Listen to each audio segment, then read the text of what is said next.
ዛዕረታት መምስራት መንግስት ሽወደን ገና ካብ ማሕለኻታት ኣይ ተጋደፎን ከተማ ስቶክሆልም ናይ ሎሚ ዓመት ተሸለምቲ ኖቤል ተቀበል ሰላም ክቡራት ተኸታተልቲ መደብ ሎሚ 10 ታሕሳስ እዩ ዜናታት ሒዘልኩም ቀሪብ ኣለኹ ዛዕረታት መምስራት መንግስት ሽወደን ገና ማሕለኻታት ከምዘይ ተጋደፎን ኣብዚ ጽዑቕ ፖለቲካውን ካን ሃባን ዝቐነየ ፖለቲካ ሽወደን መንግስትን ምቋም ጸቕጥ ጽበት ግዜ ተሓዊሶ ክካየድ ዝጸንሐ ዘተ ፖለቲካዊ ሰልፍታት ሽወደን ክቕጽል ድሕሪ ምቕናይ ሎም ንጎብ ዘይስምምዕት ከምዝ ተዛዘመ ተሓቢሩ በዚ መሰረት ብሰልፍ ሰንተር ሊበራል ሓምላይን ሶሻል ዴሞክራትን ክካየድ ዝጸንሐ ዘተ ብዘይፍረ ድሕሪ ምዝዛሙ ሰልፍታት ንሓድሕዶም ክካሰሱ ርፊዶም ኣለዉ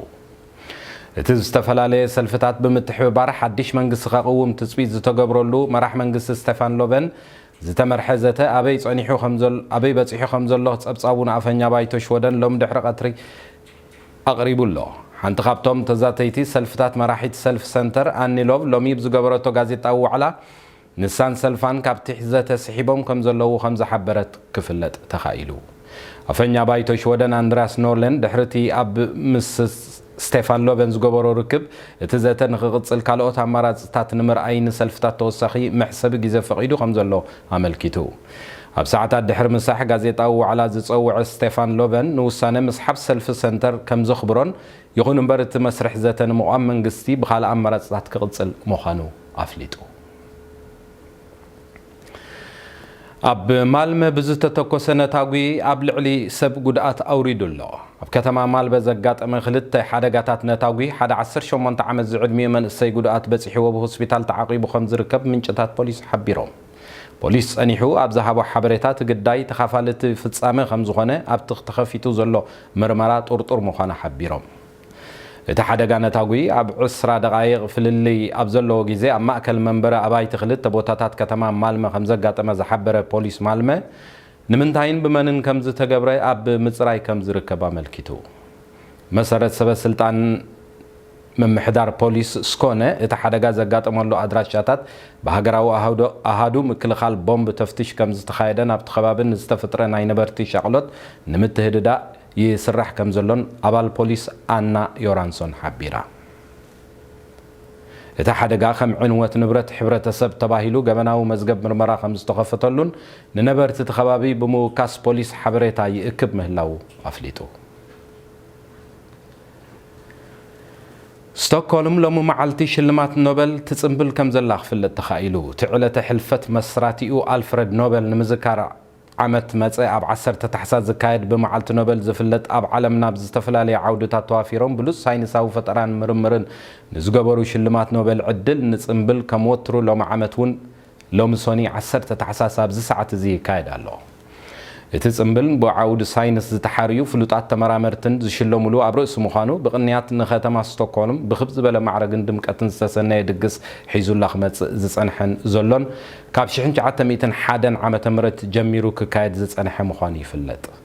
ጎኒ ጎኒ እዚ ኣብ ርእሰ ከተማ ኦስሎ እውን ሽልማት ኖቤል ብዝብል ጽምብል ኣብ ዓለምና ኣብ ምርግጋእን ምምጻእ ሰላምን ኣበርክቶ ዝገበሩ ሰባት ዝሽለሙሉ ጽምብል ከም ዘሎ ይፍለጥ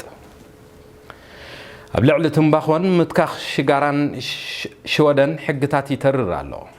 እተን ኣብ ኣፍ ደገ ትካላትን ኣገልግሎት ዝህባ ኣብያተ ሻሂ ዝተመሓላለፈ ምትካኽ ሽጋራ ዝኽልክል ሕጊ ካብ ዝቕጽል ሓጋይ ጀሚሩ ኣብ ስራሕ ክውዕል ምዃኑ ተነጊሩ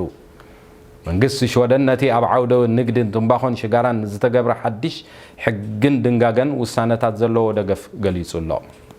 እዚ ሓድሽ ውሳነ ምስቲ ዝተኻየደ ሓድሽ ለውጥታት ሕጊ ዝሰዓበ ኮይኑ ካብ ባሕቲ ሓምለ ጀሚሩ ተግባራዊ ክኸውን እዩ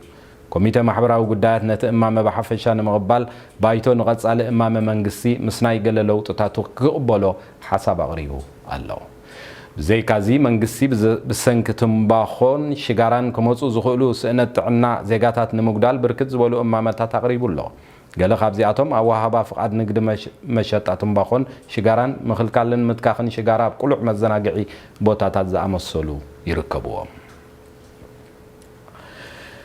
زات سلام يمناويان ناب كتما ستوكولم يقصل كم زلو تفليتو بحالية حبرات حجرات ندات عليه أمانغو تقناغنتي يمناويان ناب ستوكولم زكايد زلو ميت يقصل كم زلون تبسم معملو وات حد مرخات كوينات زقصل زلو زات سلام زاجيت تزاتيتي فيت نفيت أم حدا مزاتي خفل ميت أكايدو خم زلو تنجيرو الله زغا شي حكوا تسفاز زرعي لون تقني أبزا بخوينات تمناني هذا لا يمن رجوز سلام نمرقات جن نويح جعزو خمسة حتى أبصابات الرجاجيزهم تم على ونياتات كابتي أب معرب يمن تركب كتما حديدا نخنس صاحبو توكلت منقس جنا يوتوتو خمس اللون تم تقاومتي بوجنم منقستين ودب كتما الصنعة خفت أبتزت يتقلبوا له مسرت حبرتا أقل قلت زينا شودن تتي زت مسح لغلقاتو بحجز شمقلتي أب جواب كايدا اتزتن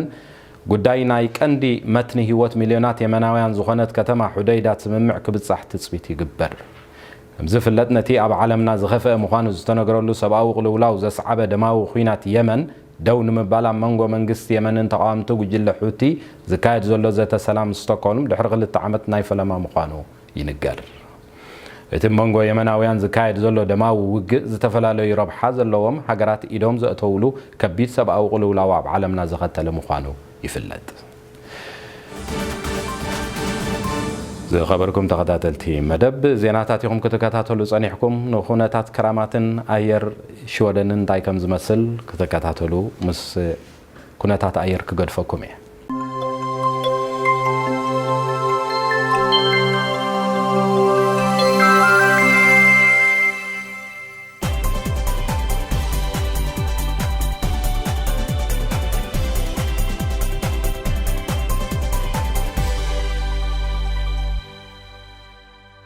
كبرات تغتاتلتي مدبنا نسفح حبريتان تنتناتات زيناتتن أب دحرقصنا كت بصحنا عند عدمكو نلوم استدالو زينا بزي تودي الله أبزمت زول عربي بخالق مدب سقابنا الرخب سلام لحنكني